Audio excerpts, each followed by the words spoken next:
was blind, didn't know it. Now it seems everywhere that I go, I'm seeing red. From the hills to the woods to the hood, I'm seeing red. Taking back what they took. There's no compromising, there's no backing down till the nation's got no hope left. I'm seeing red.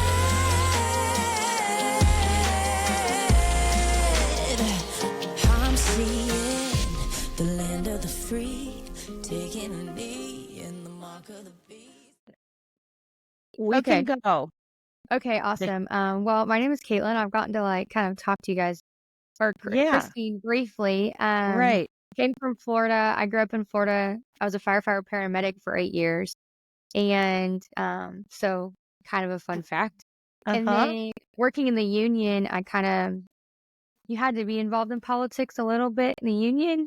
And right when that happened, we were going into COVID, and hated the way that the fire department handled COVID. Like, was Yeah. not a fan of it. And it was just because there was really no like system, right? We were kind of just try this, try that, and then things would dramatically change.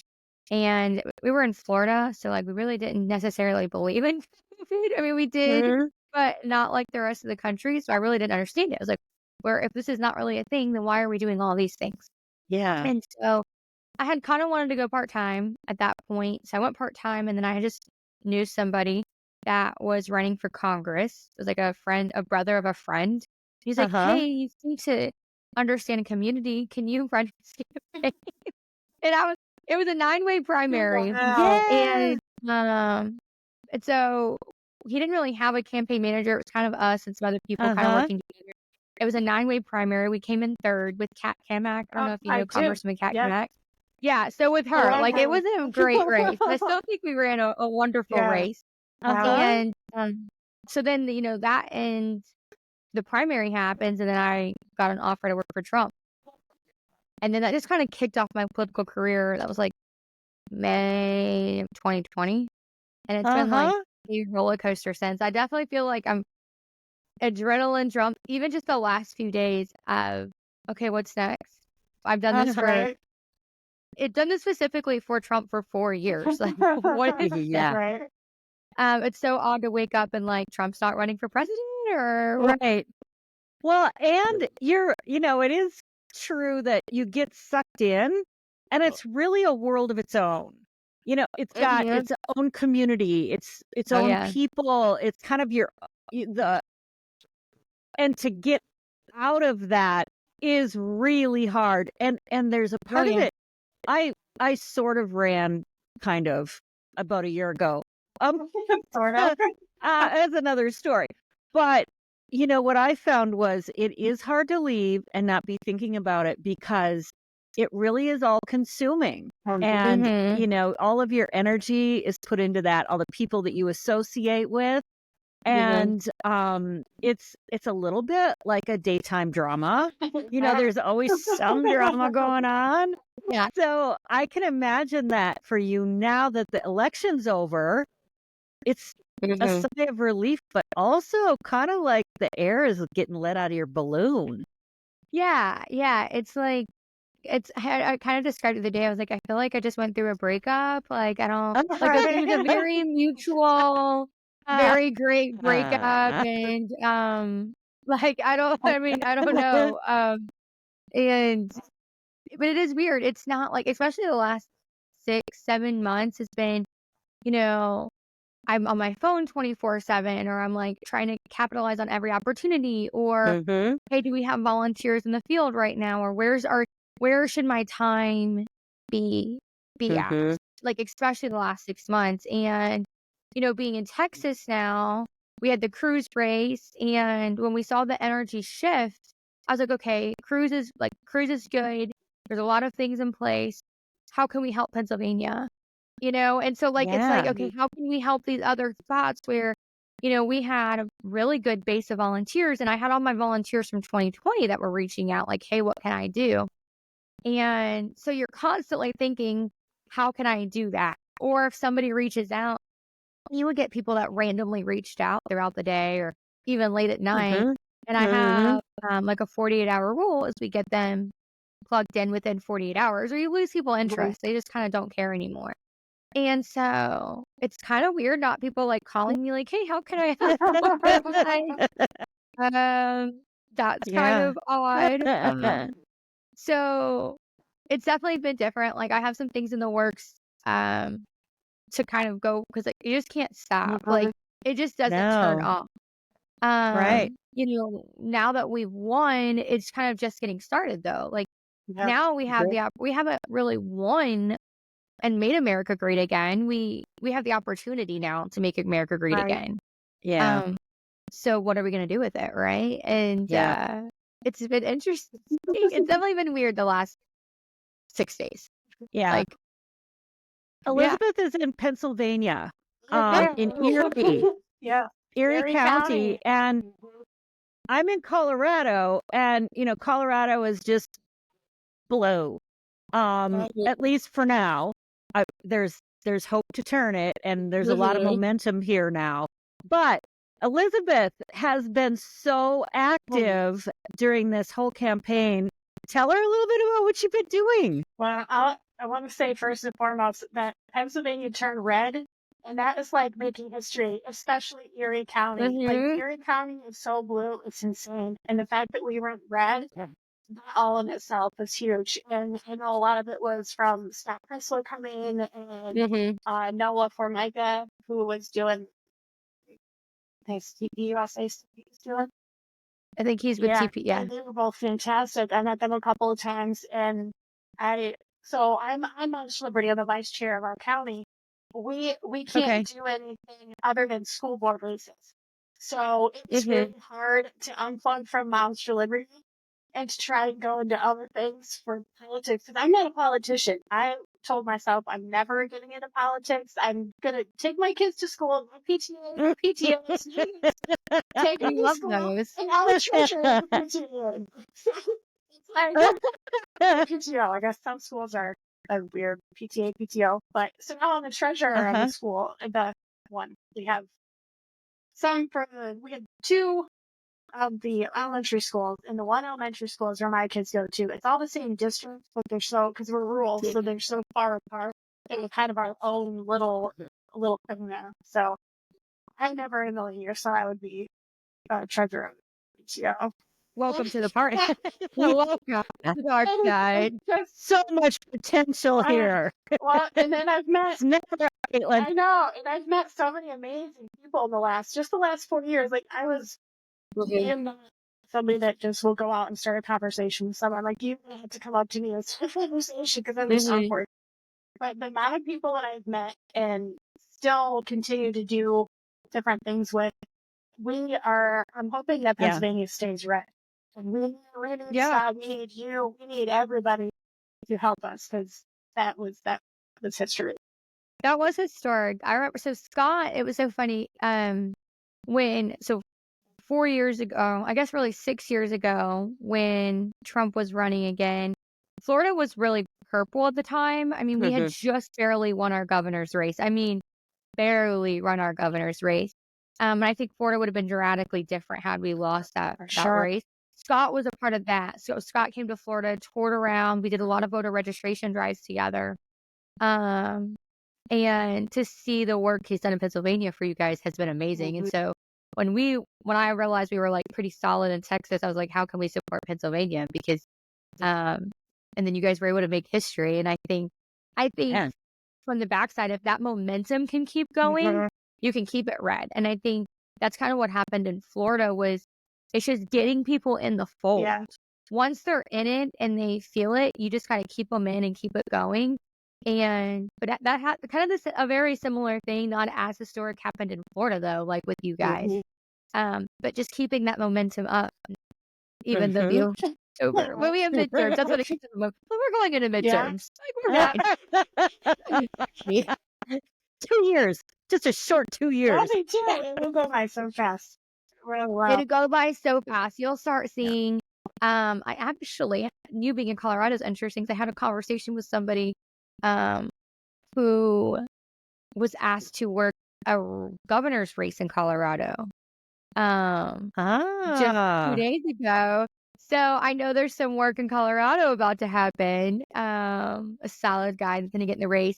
And this guy said, I have two, he was telling, we're good friends. We've been good friends for about 5 years now. And he's like, I've been asked to work in the Trump administration or this guy's race for Colorado, this guy's governor race for Colorado. And I was like, he's like, I think I like Colorado. I'm like, no, you go work for Trump. That's what you do. Like, either way, but I heard that there's going to be a guy running for governor in Colorado. But like in January, February, we'll start seeing all those names come out for especially the spots that Trump's taken the appointments from, right? Those will mean appointments, and they'll go into a special election. Yeah, some of them, it's kind of weird how they all work, but no, you guys, Pennsylvania, keep the momentum up. Yeah, go into midterm. And I think is continuing to register voters. Yeah, like registering voters. About 1/3. It's in between 1/3 and 2/3 of Americans are registered, and then only about 70% of them vote. And I'm like, get people registered and get them out to vote to everything, your school board races and your midterms and all the things. But I think that's what. Yeah. Well, I'm a little bit older than both of you. Well, okay, a lot older. But anyway, one good thing that I think I see coming out of what's happened in our political climate is that this is the most politically active, the most politically interested I have seen people, even my peers, people my age, have been in my lifetime. Yeah. And so I really think that this has woken people up to the importance of voting. Being a registered voter, voting, getting up off your duff and out of your recliner and getting that ballot in time. So I think that's a good outcome. It's raised everyone's awareness. Yeah, absolutely. And I think on both sides too. One of the things that we're putting together right now is a nonpartisan nonprofit. And even though I'm very conservative and I have a conservative women's club here where I'm at, we're going to do a nonpartisan nonprofit just to get people registered to vote and educated on the process. And people are like, well, you're going to get Democrats that vote. And I'm like, yeah, well, and my whole thing's always been like, if they get in the voting booth, most of the time they're going to vote the right way. Like and that's what happened with this election was, I know, like there was no way we had these results where Democrats weren't voting for Trump. Like you had MPAs that voted for Trump. You had libs, you had all these groups that we weren't counting on their vote that voted for Trump only because we got them in the voting booth. And I think the statistics are still so small that just get them registered and get them involved in the process. Yeah. Because common sense prevails at the end of the day for most people. Not everybody, not everyone, but for most people, they're like, well, that just doesn't make sense for my life or my family. But if you can't get them in the voting booth in the first place, it doesn't matter. So that's one of the things we're working on for 2025 is really just registering everybody to vote and getting them educated on the process. Statistically, only about 6 to 8% turn out for our city councils. We just lost a school board race by 300 votes. I'm like, there's no way 70,000 people voted, and we lost it by 300 votes because only 3,000 people voted in that race. Like, it's just people just aren't aware of it. But more people are nowadays, and riding that momentum though, and keeping them involved. But just registering more voters. It's insane the numbers of people that just aren't registered or that just don't vote, right? Like it's I do love that in Pennsylvania you can register on site. I wish we had that here. We have a 3 weeks before they close registering. Yeah.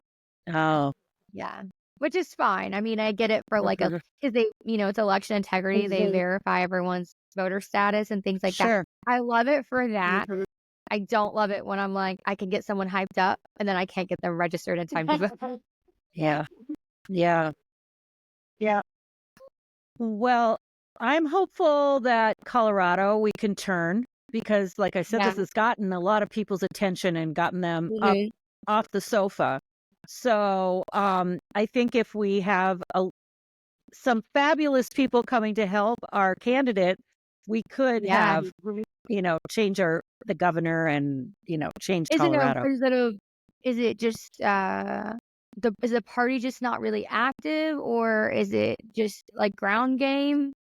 Um, what happened is our Governor Jared Polis, um, designed a plan, and you can buy it online. You can see it. How to turn a red state blue. And he and some other millionaires got together and Yeah. developed this plan. They implemented the plan and it worked. Colorado had traditionally always been red. Mhm. Part of it is, the urban expansion of the Denver metro area. Yeah. So that is part of it. We had a huge influx of Californians that have moved to Colorado. And so that was part of it. But they were very intentional about how they approached this and how they turned Colorado Mhm. blue. So Yeah.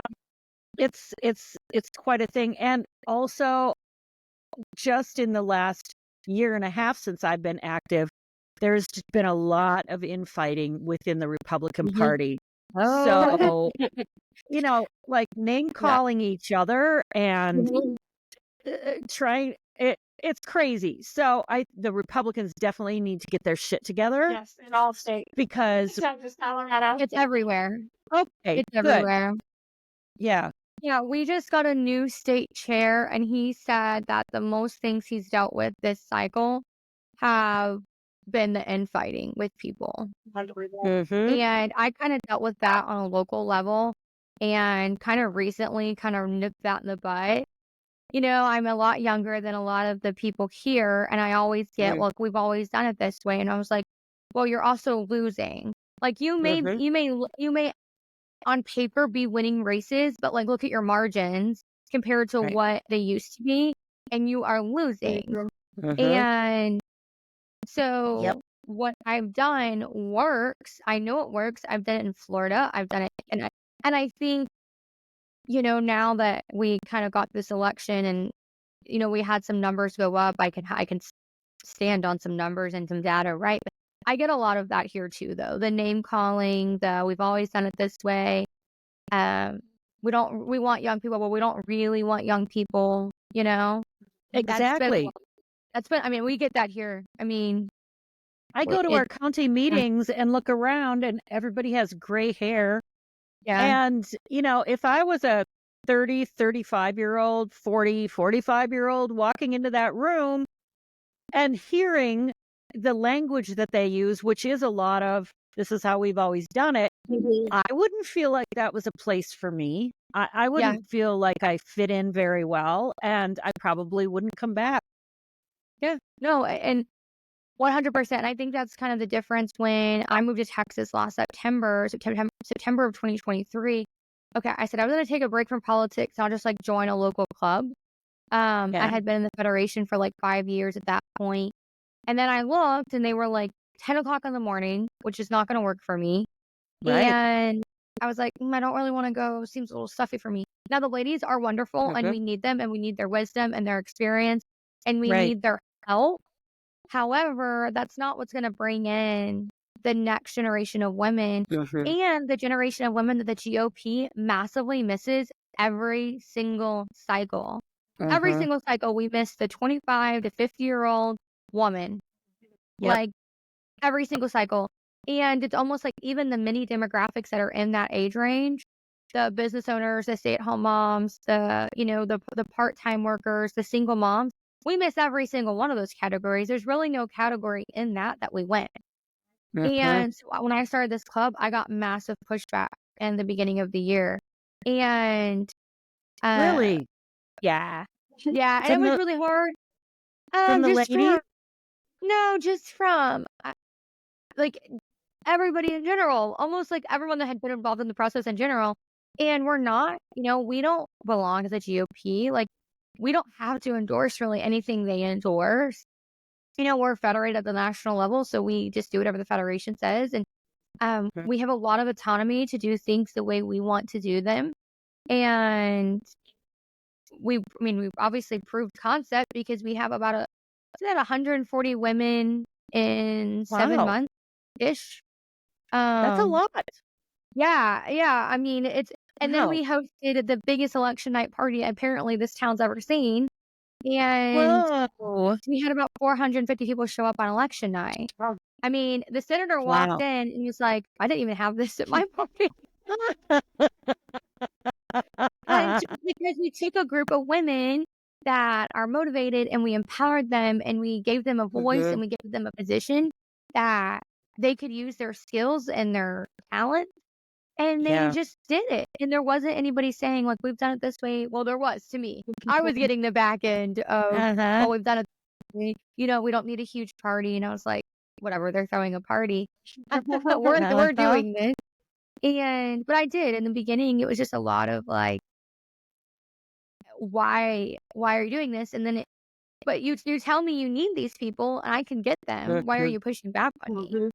Right. It's a very simple question. My husband and I were just talking about this last night. This feels like this is a pivotal point in politics, both for the Democrats and the Republicans.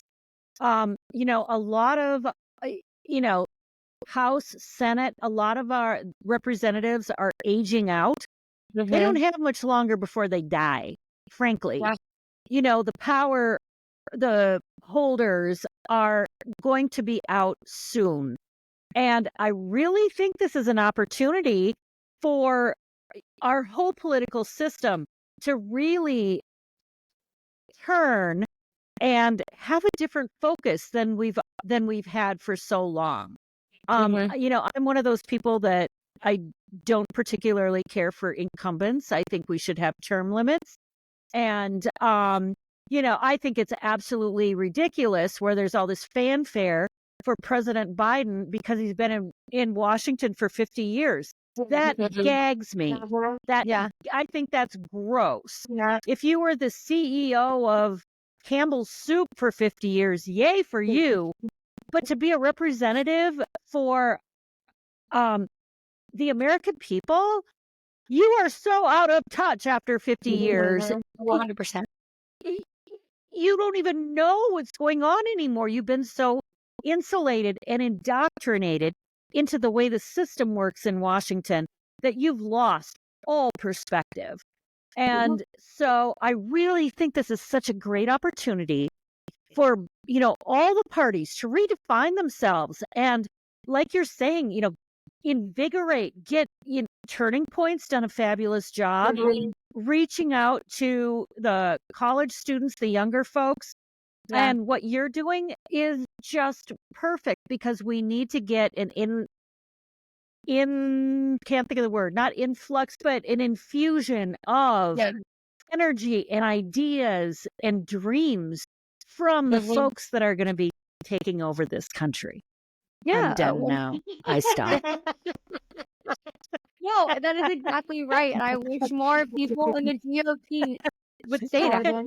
Like, I wish more people in the GOP would say things like that. And I think you're seeing it on a very small scale. We do need term limits. In Texas, there are no term limits. When I moved here, I was like, why has he been in office for 14 years? Like, it doesn't make sense. Right. So that's one thing that I know the Texas legislator, I don't know if they have the votes this session, maybe next time, but we do need term limits.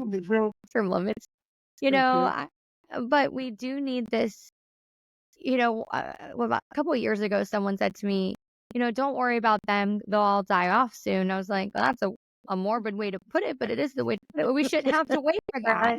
We shouldn't have to wait for that to happen. We should be able to come in with new ideas.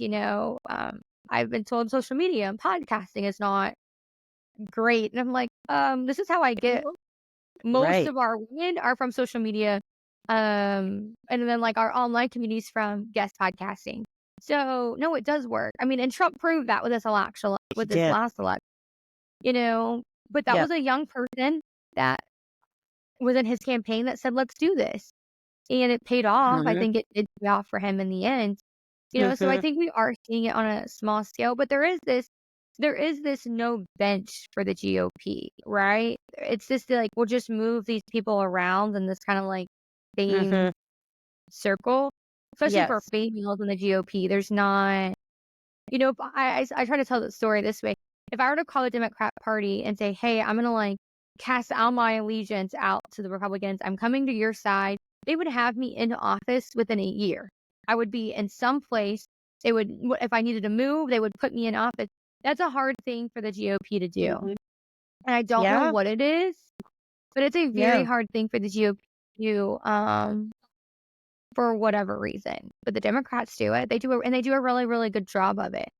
Some of these Mhm. candidates, like no one heard of AOC until she won that race in New York. Like nobody, Mhm. and that was they went out and found her. She may have been involved, but they were like, okay, it's just the GOP Yeah. doesn't do well. And Right. I wish they did more of that because I think we would Mhm. see a dramatic difference in the GOP. And it would, but you got to get past the N5. I know we kind of went back to that, but it is just, Uh-huh. That's so bad. that's my soapbox. I hate it though, right? I mean, it's this, we just can't do it for whatever reason. I don't Right. know why we can't Mhm. get there, Yeah. but if we can hang on to this energy and this shift, Mhm. then maybe we can. Maybe Trump will mess things up so bad or deconstruct things in DC so bad that it'll change. I think this will change government the way we've always seen it. I mean, Yeah. That's my it, hope. Yes. me Yes. too. I really Yeah. hope that he can come in, put the right people in the right places, and deconstruct it so bad that if these Democrats came back, they would have so much to put in place. Like Mhm. kind of what Obama did in '08, right? Where they Obama said he was going to fundamentally change things, and then he did fundamentally change things, and it was really hard to fix some of those things. So I hope Trump does the same thing. I hope he comes in and shuts down departments, reconfigures departments Yep. massively, Mhm. where Yep. because they'll eventually come back, that they can't just overnight just, all right, it's all over. Mhm. Mhm. Yeah. Yep. Well, I got a lot of pushback when I said I wasn't voting for Mike Kelly and I was going to vote for my friend Tim Kramer. I got so much pushback from the GOP here, the local Erie County one. They're like, why would you do that? Even people that aren't even involved in the GOP were like, why would you do that? I said, because they shouldn't be comfortable. Mike Kelly should not be Mm-hmm. comfortable in his position. I don't care how long he's been there. He's been there a long time. Yeah. He should not feel safe. Every time he's up for re-election, he should be worried.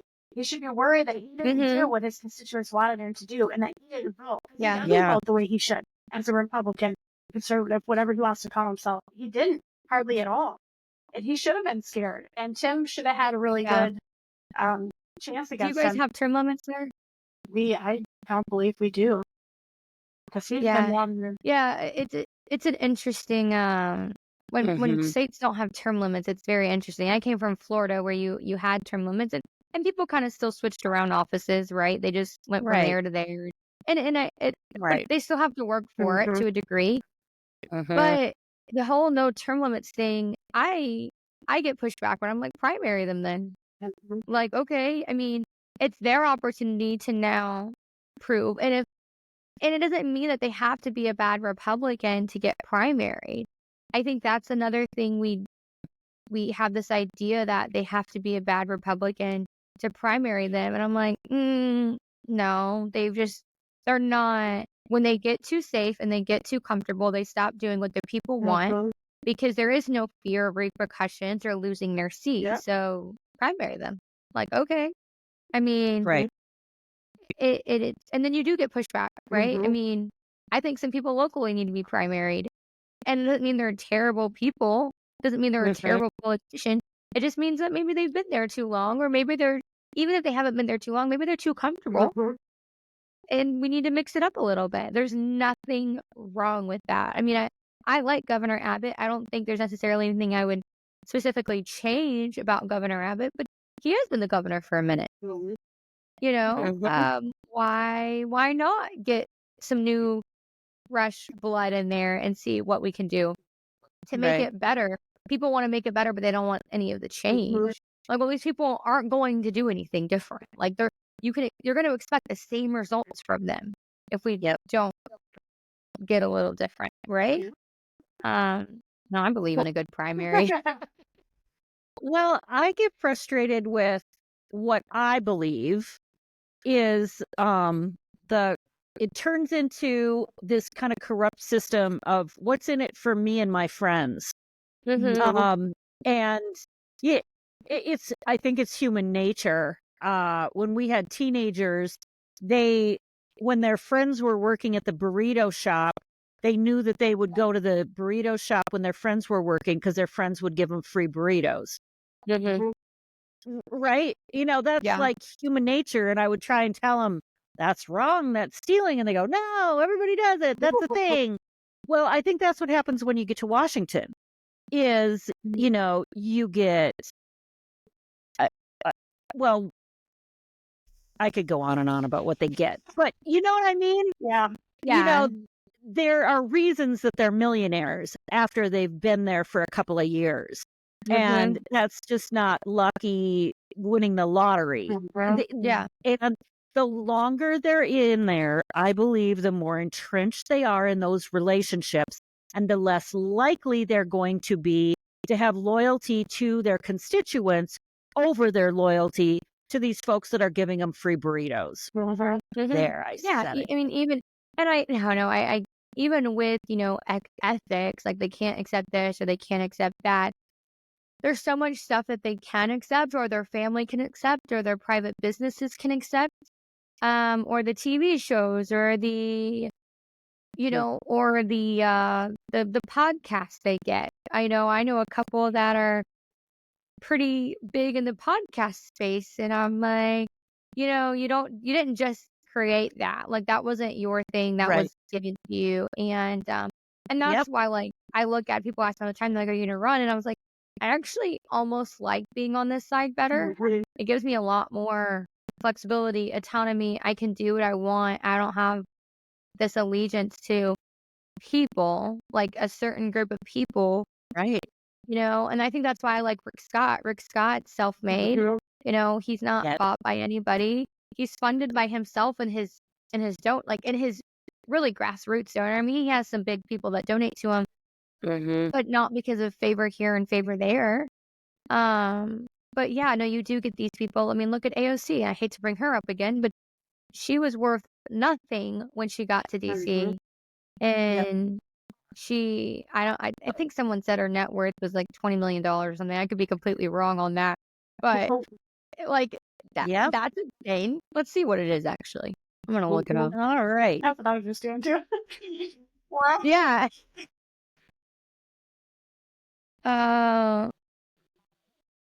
Well, it's not an easy net worth question. Okay. Worth about $29 million. Like, that was just one of the little snippets I looked at. So even if you say a millionaire, like, even if 9 million's off, a millionaire, Right. That's right. but how That's do we right. get to term limits, right? Like, how do we actually get these people to vote term limits? Well, yeah, it's like asking them to cut off the gravy train. They don't Yeah. want to do that. No, and I don't even like that Congress runs every 2 years. I know that's constitutional, but I just think it's a lot to do every single 2 years. Or could we flip flop? Like, can half of them run like the Right, Senate? like Can we do that? Yeah. It drives me crazy because I feel like they're always campaigning, like Yeah. always. Right. That's just one of my little things that I like that. I like that. It has nothing to do with actual policy, but I just think it's a lot to do every 2 years. But no, I have really no desire to run. I think I like really the grassroots side of it. I love getting people involved, and that's kind of what I want to do 2025 is to really get more women involved everywhere. I mean, I think we should be more involved than we than we are. And I hate that for us in a way. Christine, do you have a lot of people that are like women that are involved in your area? Just a handful. Yeah. We've got a handful of people that'll actually do something and they get worn out.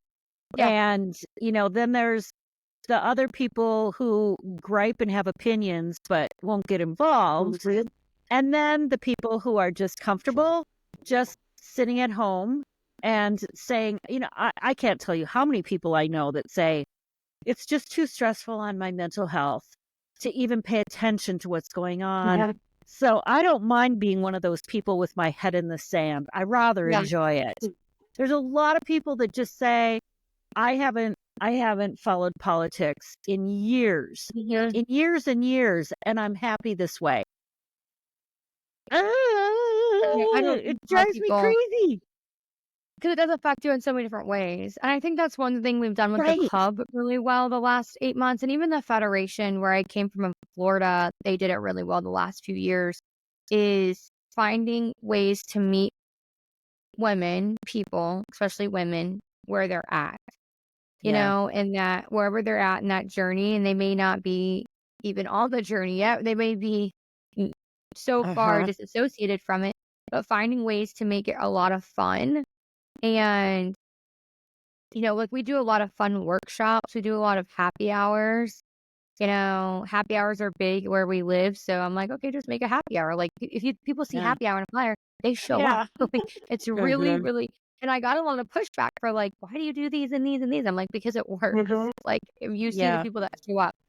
And then, but just meeting these people where they're at. And I hope that the GOP does more of that, and even not even the GOP, but just clubs or organizations all around the country that goes to them. I think that's why Turning Point does such a great job.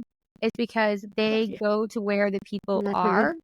We're planning play dates at playgrounds, and we're planning, like I said, happy hours. So where they are already at, just go there.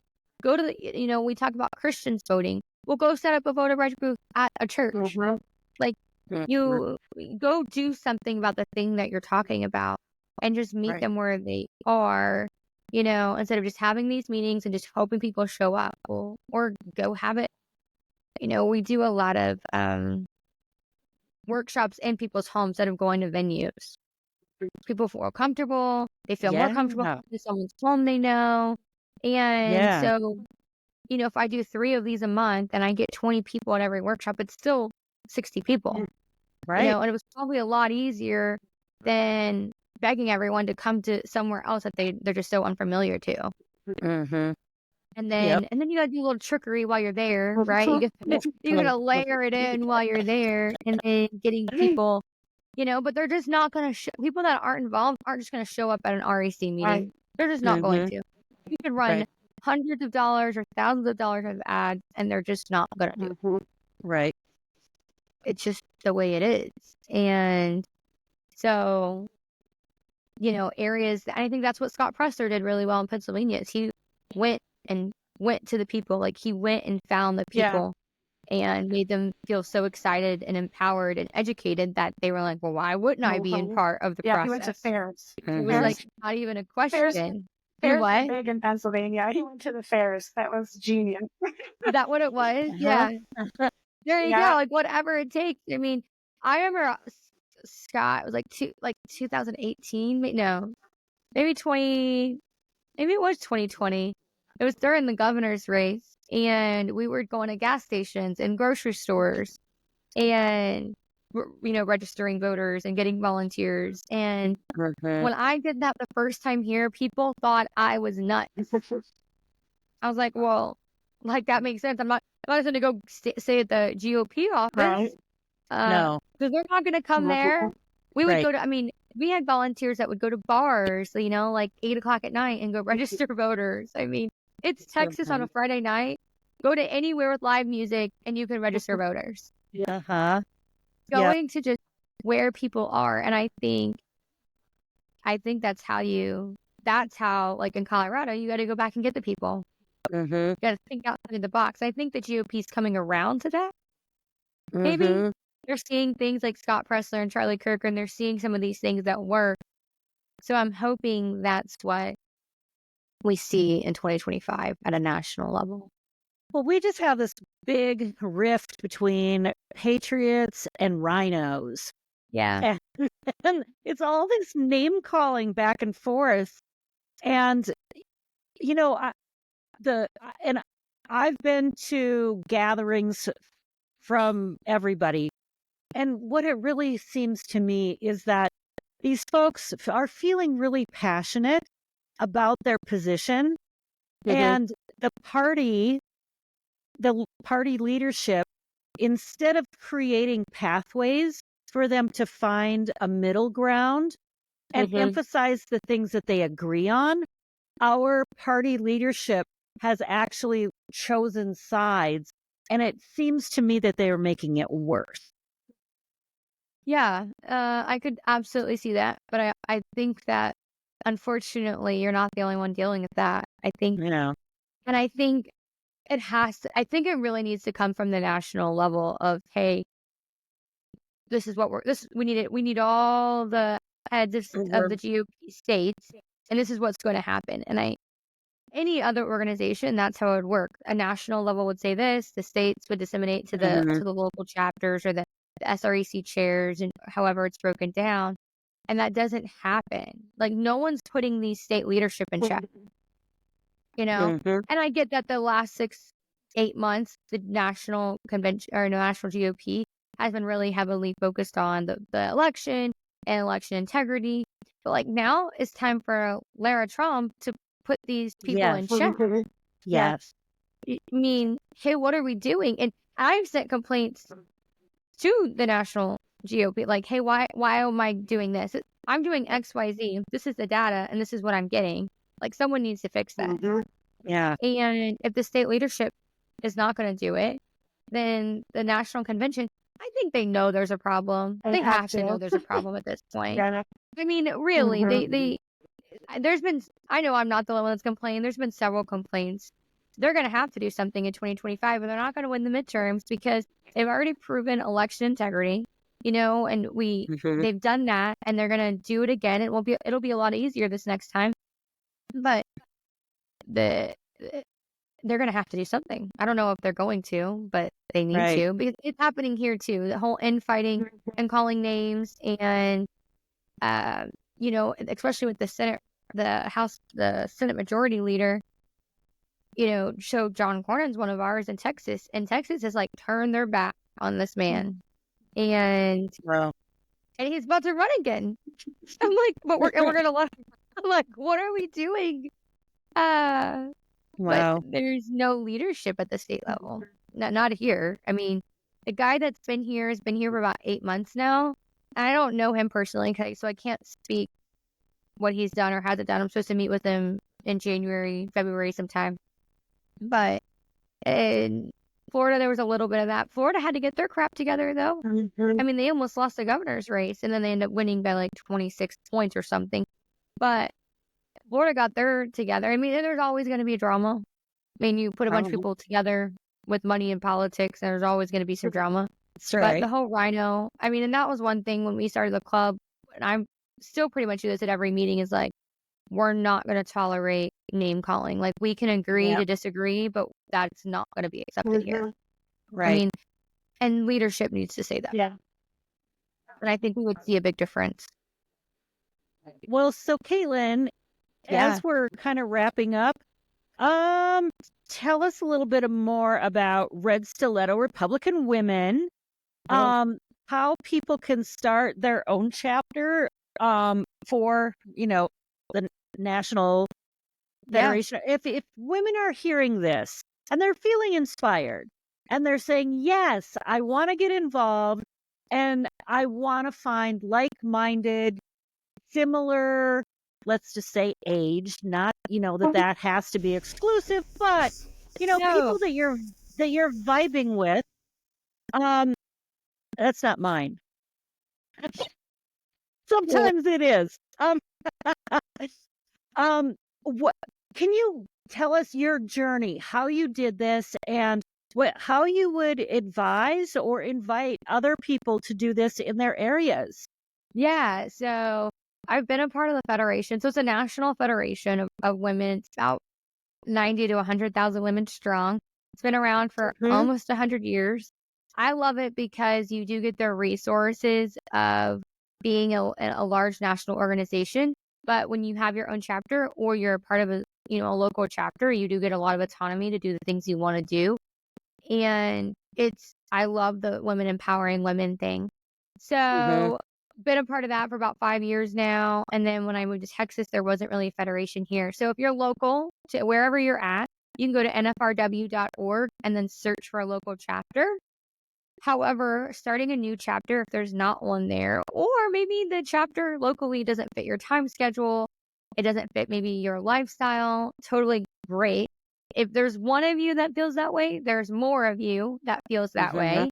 And so go to a meeting or call the number and it'll tell you like who your local contacts are on nfrw.org and see about starting your own chapter. It doesn't have to be you don't have to get 140 women in 7 months, and you may do that. I think I got lucky with being an election year. I won't say I think people plugged up. But it's really great. I mean, and there's a whole leadership team that helps you start a club. There's a whole leadership team that helps you find and navigate your way. But it's a really great organization that you can be involved as little as you want or as much as you want. And if you want to do more social stuff, that's great. If you want to do more political stuff, that's really awesome. You really do have the autonomy to do what you want with it. You don't have to be candidate specific.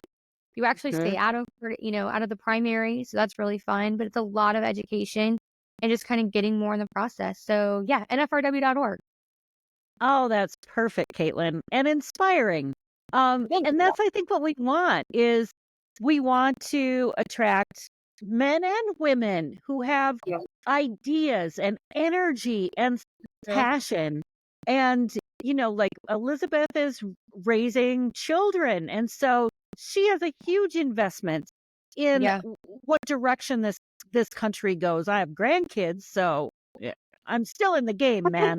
But, for those of you, though, who are younger and have kids and you see what's going on in the schools and, you hear the divisiveness in our country, you have a huge investment because it's your kids that this is going to directly touch.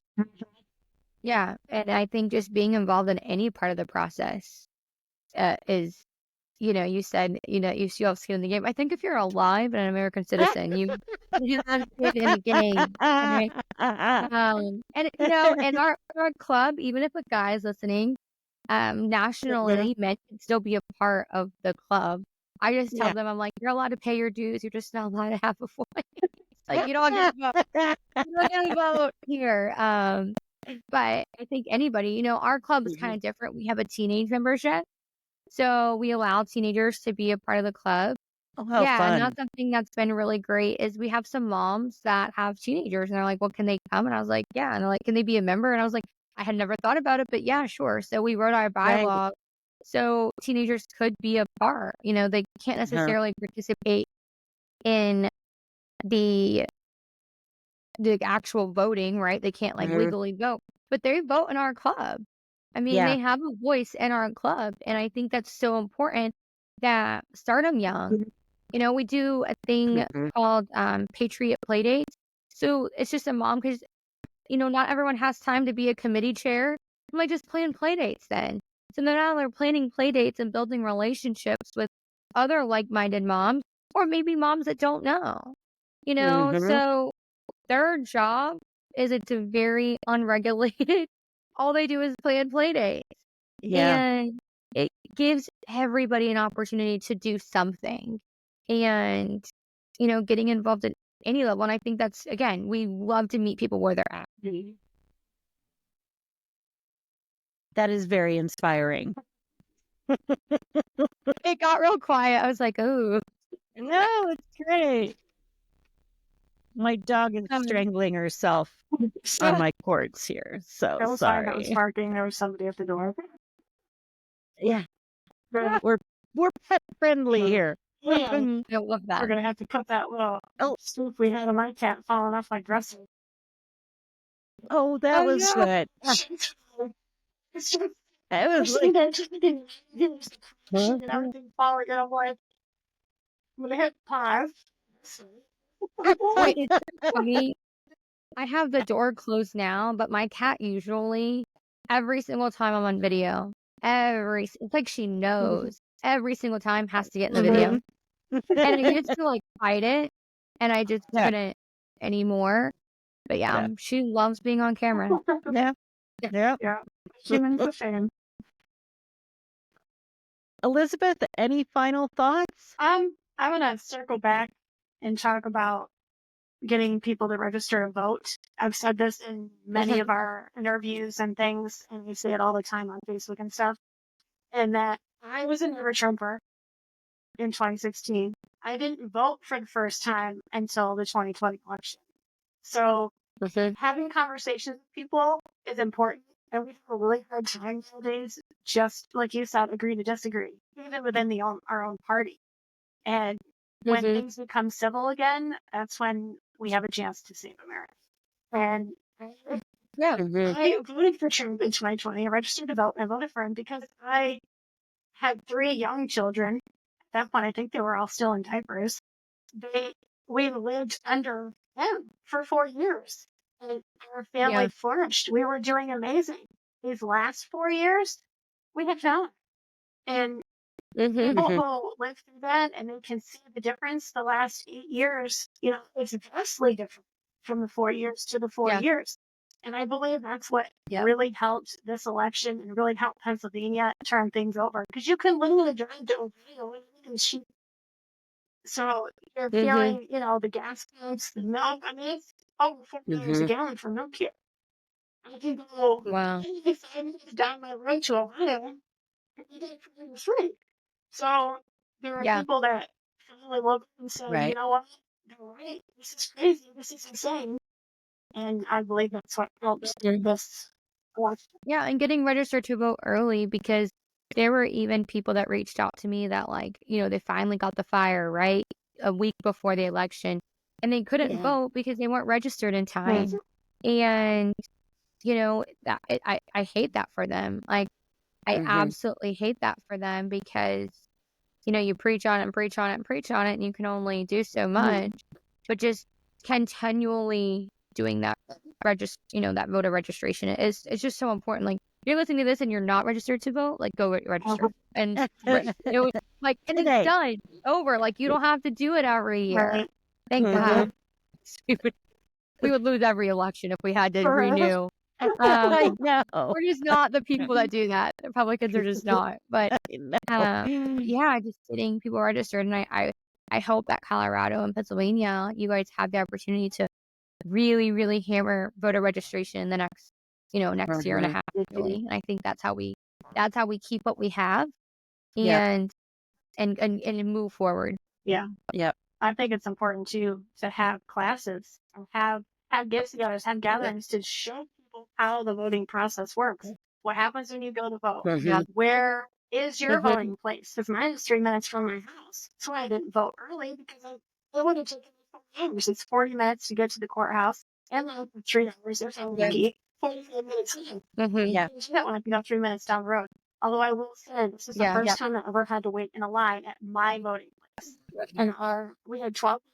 I love that. I Wow. was seeing videos. Yeah, Scott was Wow. putting videos, like live videos, and I was like, this is amazing. And when early voting happened here in Texas, we did this whole thing. I don't know if you saw on Facebook, Christine. We did it. We rented a limo. It was like this whole big shebang thing that we did, like me and a few girls. And we went and campaigned around town. And people were online for 2.5 hours to vote. And I was like, what in the... I mean, and that's when the energy kind of shifted. And I knew, I was like, okay, I didn't have... There were a lot of times the last even 6-8 months, I was like, I don't know how this is going to go. And then when the energy shifted, and I was in Dallas for a week for Ted Cruz, it was... You could tell, like, things were good. Like, things were getting... And the rest of the country was waking up. But seeing those videos from Pennsylvania, And North Carolina, people voting and waiting in line for hours was amazing. Yeah. To just see that happening, but continuing that, right? Yeah. But one of the things that we did in Florida that I really love and really encourage you guys to like take friends and do is visiting your supervisor of elections offices. And a lot of them have like tours that they already do that no one goes to, and touring that facility and seeing what those machines look like or what the process is. And if you have a good relationship with them, some of them will like set up mock polls, right? So they can really see. But like, yeah, no, education, I think on that is, maybe you do a meetup at your polling place, right? So this is where you go. Oh man, and everywhere's so different. I love that the states have autonomy, but I'm also like, oh, this is such a mess everywhere. True. Learning new dates and learning new policies. And we were calling for Pennsylvania, and I was like, why are we calling for Pennsylvania? And they're like, oh, because they could register on site. And I was like, oh, okay, all right, keep calling. There's so much to do. Like you said, there's something for everybody. Something for everybody. Yeah. All right. Kaitlin, thank you so much for your time. Thanks for being here, sharing your story and your inspiration. I think it's just great. And I hope that our listeners will be inspired to go find where they fit in, because there is something for everyone. There really is. Thank you so much for having me. Thanks, Kaitlin. Take care. Together, we will make America proud again. We will make America safe again.